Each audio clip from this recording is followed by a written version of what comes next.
This is the Royals Postcast, your instant game reaction for the Kansas City Royals. Part of the Locked On Podcast Network, your team every day. Welcome into the Royals Postcast on the Locked On Podcast Network, your team every day. I'm your host, Chance Liebau, and I'm here to bring you reaction to every single Royals game the rest of the way. You can follow me on Twitter at Chance Liebau. That's at ChanceLiebau. It is right by my name tag here in the live video. But if you're not here live, don't worry. These episodes are always uploaded for you to listen to on demand wherever you get your podcast, or you can always come right back to the YouTube page and watch us once again when we are done. I want to say thank you for making the Locked On Royals podcast or the Royals Postcast your first listen of the day. Before we get started, remember to subscribe to the channel and turn on our notifications so that you get an alert whenever that we go live. Thanks so much for joining the show, and feel free to join our live chat and let me know your thoughts on the game. Already have a couple people in here, KC and DG. Would appreciate some more multiple initial people getting in here. But KC saying, Chance, I'm sad. Man, I am too. That was it was a pretty lackluster, uninspiring effort from the offense. But take it with a grain of salt. Garrett Crochet is one of the top 3 pitchers in all of baseball. I think that they were right in position to be able to win this baseball game. I mean, really in a position to win this game. And like LMW says, the win just slipped through our fingers. I don't know if I'd go that far to say it slipped through their fingers, but they were right at the table. They were right there at the window, and they just couldn't get enough. Garrett Crochet, tip your cap to him. One of the best pitchers in all of baseball. One of the best pitchers in all of baseball. A top 5. At his worst, he is a top 5 pitcher in all of baseball. At his best, he is the best pitcher in all of baseball. And tonight, you look at what the Royals did. They just didn't do enough. He struck out 8. Only gave up throughout his entire outing. I'm looking here. He only gave up 4 hits, 5 base runners in total, and 2 of them were in that last inning. They just didn't do enough. And I think that, while last night we talked about Bailey Falter's outing and what he did, and he just didn't do enough, I thought Ryan Bergert was just fine. And that's what we're going to kick it off with. This is what you'll be talking about. This is what you'll be talking about. Ryan Bergert was, you can talk all you want about Garrett Crochet. You go to the water cooler tomorrow. The number one response you're going to get after this game is going to be like, well, Crochet is one of the best pitchers in baseball. So let's talk about the things the Royals can control. And it's their young, I would say the best asset that they acquired at the trade deadline. Best player, I'd say, is Mike Yastrzemski. But the best asset they acquired was the top 10 prospect in the Padres organization, and a guy that came in with a sub-3 ERA. And he faced a lineup tonight that has this season pretty much handled their business. I mean, the Red Sox are a good offensive team. And playing at home in a difficult crackerjack box, I was really impressed by Ryan Bergert. Only gives up 4 base runners through 5 2/3. He was in the zone for the most part tonight. Only 6 total hard hits given up all night long. Looking at him tonight in the strike zone on 58% of his pitches, topped out at 96 on the fastball. That was good tonight. The sweeper was elite, really good spin on it, got some swing and miss stuff with the sweeper. He pitched a lot better than Bailey Falter did last night, which I get is a low bar to cross, but that's what the Royals need, is a guy that can give you 5 2/3. I mean, he's got a lot of Michael Wacha in him, which we'll talk about Wacha in a little bit when we talk about the series for tomorrow, but where it's not always going to be pretty. He's not going to overpower you with his stuff, but man, he's going to give you 5 innings, and then everything from then on out is kind of a coin flip. And today was a really good outing for him. And the Red Sox, I want to see what the expected average was on that Jarren Duran double, because that was just stupid. I get it. It's you got to play the place you're built at, but that's he gets out of that inning. He's ahead 0-2 on Jarren Duran, and he hits a 323-foot pop up that because they're playing in the one place in all of baseball that is a double, he is not able to get out of the inning. So you got to play it.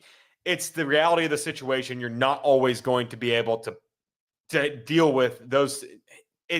I'm not going to fault him for that. He would have gotten out of that inning if in 29 other ballparks he's getting out of that inning. But instead they're playing in a Mickey Mouse ballpark, and I love Fenway. I've been to Fenway. It is a impressive museum, but that's what it needs to be. It does not need I don't know. I'm not going to go too deep into it, but that shouldn't be a hit. That was not a well-hit baseball that should have kept an inning going. And instead it does. And then all of a sudden, so you get a double by Duran, and then the inning gets over. But the next inning, Bobby Witt Jr. hits a triple, and Maikel Garcia is able to get him in. They finally, Vinny, once again, I've talked about it so many times. And this is the thing with Vinny. He went out this offseason and has done so. He's very vocal on social media with the way he talks about himself and talks about baseball as a whole. And he does not like how a sacrifice fly affects your WRC plus. And he doesn't like how that is a negative for scoring a run. Last year, Vinny Pasquantino led the league in sacrifice flies. This year, he has had too many opportunities with a runner on third and less than 2 outs, and he doesn't get the job done. Do a job. Be an unselfish player, which Vinny Pasquantino has not done enough this season. Be unselfish. Put a flipping ball in the air and get a run in. Thank God Maikel Garcia is capable of getting another run in. But man, oh man, it's so frustrating watching your 3-hole run-creating spot in the lineup be unable to get a runner in from third with less than 2 outs. That should be clockwork every single time. And it's not just Vinny. Maikel's done it multiple times this season, but it is getting frustrating where, yeah, Maikel bails you out of that situation, but he shouldn't have to. Maikel should be hitting with the bases empty, not with the runner on third and 2 outs. Another frustrating example of this offense. And then Matt Quatraro, first off, can't walk the 9-hole. Hitting 180 on the year. Can't walk the 9-hole. Uncompetitive pitches. Not even around the zone against the 9-hole hitter. David Hamilton. Can't walk him. Does Bobby Witt Jr. have to field a 110-mile-an-hour scorcher coming right at him? You can say that. But you cannot walk the 9-hole and put them in a position. Now, I was more than okay with Matt Quatraro. A lot of people saying, what are your thoughts on them on pulling him early? I'm fine with it. The bullpen was pretty well rested. I was fine with them pulling him early. He is a rookie that has not thrown more than 120 innings in his entire professional career. Be safe with him. He's your best asset that you got. A lot of people saying fire Quatraro. Stop saying that. It's stupid. You're looking like an idiot. You look like an idiot. Go see what the Yankees are doing. The Yankees have Aaron Boone, one of the worst managers in all of baseball. He's not going to get fired. Matt Quatraro is not going to get fired. So stop making a fool of yourself and with the stupid Matt Quatraro, fire Matt Quatraro thing. I didn't love his decision not to go to Daniel Lynch against, I believe it was not Duran. It was against Rafaela, I believe, in the 8th inning. Wilyer Abreu, sorry. And, hindsight's 2020. I'm a process over results guy. I've said that too many times on this show to not hammer it home. I thought that John Schreiber did the job well enough. Gets an easy pop-up. Randall Grichuk makes a bad read. Jonathan India can't get out to it in right field. So blame who you want, but process-wise, put Daniel Lynch in. He's ready to go. As much as Matt Quatraro loves to play lefty-righty matchups, why in the world aren't you going to Daniel Lynch in that situation? Keep it a one-run game and play your cards as they may in the 9th inning. Just a frustrating all-around loss with the way this game was managed from top to bottom. I'm fine with them pulling Bergert early. I am. I don't really care. He had pitched well. Keep the kid's confidence up. Don't let him get blown up by a Red Sox lineup that has really streaky hitting. Just get him out there. Have Angel Serpa come in and do a job. I was fine with the pull of him early. I wasn't fine with the decision to keep John Schreiber in the game. So those are my thoughts on the game as a whole. Just unimpressive from top to bottom for the Royals. I can disagree with Matt Quattro's decisions, and I do sometimes, but saying to fire him is just stupid and pathetic. I think it's childish, and it's not going to happen. He's one of the top 15 managers in all of baseball. So I understand you could say I'm carrying his water for him. I don't give a rat's behind. He's a good manager. He's had the tall task of managing a team with 6 major league hitters and a bullpen and pitching staff that has not been healthy all season. You're looking like an idiot when you say that. He was the runner-up and manager of the year last year. You look like an idiot. Let's get to the first break of the show, and when we come back, we'll just talk about the offense as a whole, what tomorrow is going to look like as the Royals will counter with Michael Wacha looking to salvage the series. That's all coming up next on the Royals Postcast. Summer sports are in full swing, and whether you're all about baseball under the lights, golf on the green, or high-stakes soccer action, FanDuel is the best way to make every game even more exciting. You're already following the action. Why not make it a little more thrilling? With FanDuel, you can get in on the game while your friends are getting sunburnt at the beach.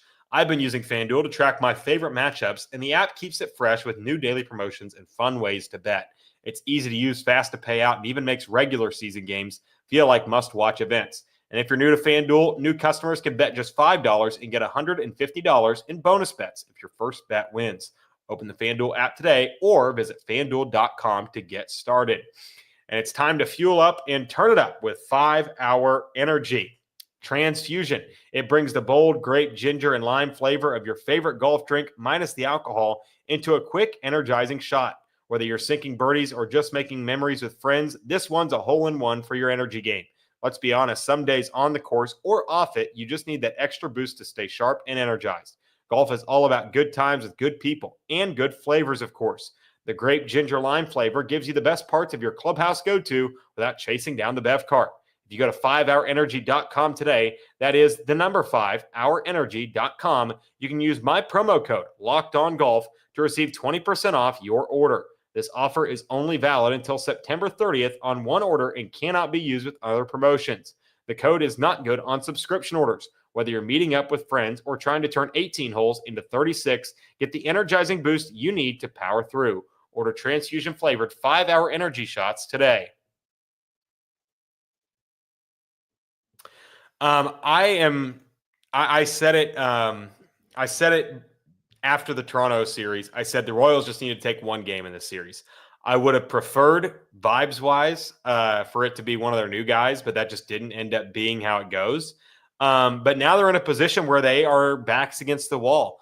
Michael Wacha is going to go tomorrow, and he's going to be countered by Dustin May, who the Royals have already seen once this season. They didn't do terrible against him. I'm trying to remember what the offense did against Dustin May in their first meeting. I know that it was in the stretch of games where they were just really, really bad. But obviously they'll get to see Dustin May tomorrow, and it'll be a big spot for them. They need a win in more ways than one. And so it'll be Dustin May going tomorrow. The last time they faced him, 4 innings, 6 hits, 4 earned runs, 1 walk, and 3 strikeouts, and the Dodgers won 5-4 there. So the Royals have an opportunity against a flame-throwing redhead to be able to get a job done. I'm looking forward to seeing what the lineup looks like tomorrow, because I don't think you can hit Jonathan India in the leadoff spot anymore. Another 0-for-4 performance put in today. Average is down to 236. Has been very unimpressive. I get it. Mike Yastrzemski hasn't been much better, but I think he gives this offense a much better chance to have this team competitive in a September-August playoff hunt. But I think that they'll bounce back tomorrow. It's a night game. It's a getaway day. Listen, the Red Sox have won 7 games in a row. This is one of the best teams in baseball right now, one of the hottest teams in all of Major League Baseball. It's different than when they faced the Blue Jays this weekend. When the Blue Jays were scuffling, the pitching staff had been rocked, and the Royals were able to take advantage of it. They need to get a win going into Minnesota so you aren't licking your wounds and praying for a sweep. I mean, Jack and I have both said it. They need to have a winning road trip here. They need to go 5-4 at least. If they lose tomorrow, they'll be 2-4 on the road trip. And while I think that that they can sweep the Twins, It's a tall task to ask a team on the back 9 of a 9-game road trip to be able to get a job done and sweep a team, even if the Twins are morally just dead in the water. I mean, a team that has been gutted from top to bottom, a glorified quad A team. It's still a difficult thing for the Royals to do going into Minnesota, where they haven't been successful recently. They need to get a win tomorrow. Michael Wacha's been fantastic recently. I'm not a huge Michael Wacha fan. He's got a lot of James Shields in him where he gets blown up or he gives you 7-8 really good innings. But they need a really good outing out of him tomorrow. They need him to keep the ball in the yard, which has been an issue for Wacha this season. And if he's able to do that, then we'll be talking much more positively about the Royals going into a series with Minnesota that looks like a must-win series on the back end of a 9-game road trip here to start the month of August. It is really tough when, I looked at the schedule when it got released last September. When you start out the season in April with every team, except for the Rockies, who they played, every team was either a playoff team last year or a top 5 wild card team last year. And then obviously the Rockies. You get that in April. And then coming out of the trade deadline, you get 9 straight roadies. After the All-Star break, you get 6 straight roadies. It's a tough schedule. And this isn't like college football or the NFL where people really care about schedules and where things kind of slot in. This is a really tough schedule for the Royals. And, it's not an excuse at all, but they are in a tough spot right now where they have their backs against the wall and they need a win tomorrow. And Michael Wacha will try and get it for them. All right, we will be back tomorrow around the same time, probably closer to 9 o'clock. It was a quick game tonight. Obviously, great pitching on both sides made it a quick outing. But we'll be back tomorrow night around 9 o'clock for another edition of the Royals Postcast on the Locked On Podcast Network.